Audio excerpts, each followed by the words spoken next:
Bonjour à tous.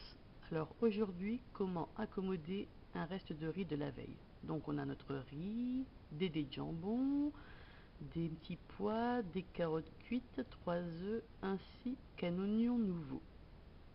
Donc on va aussi utiliser de l'huile d'olive, du sel, du poivre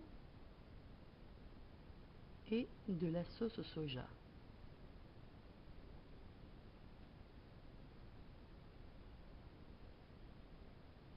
Alors on prend une poêle, on rajoute 5 cuillères d'huile d'olive, 5 cuillères à soupe, qu'on laisse chauffer un peu. On prend nos œufs qu'on bat en omelette, on sale, on poivre et on vient mettre dans la poêle. Donc à feu moyen, je vous conseille, pas à feu vif, car le but ce n'est pas de faire une omelette entière bien compacte, c'est plutôt de faire une sorte des œufs brouillés, voilà. On prend donc une spatule, une cuillère en bois, quelque chose comme ça, et sans arrêt on vient remuer les œufs.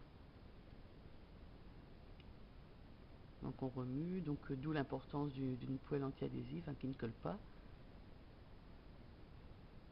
Vous voyez, ça fait des œufs brouillés en fait. Ça cuit assez vite, donc faut surtout tout le temps être là à côté. Donc là on estime que c'est bien cuit, on vient rajouter les oignons, qui ne vont pas rissoler évidemment. C'est pour ça j'ai pris des oignons nouveaux, car on les mange assez bien crus. Et on vient rajouter une cuillère de sauce soja, qui vient relever toutes les saveurs. À présent, on met notre riz, donc c'est du riz de la veille.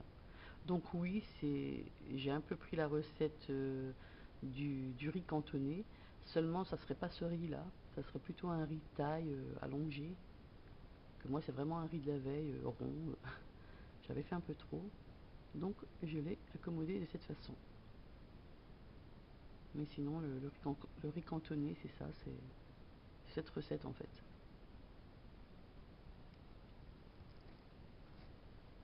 Après le riz, on vient rajouter les autres ingrédients, donc les carottes coupées en cubes, cuites à l'eau bien sûr, et nos petits pois.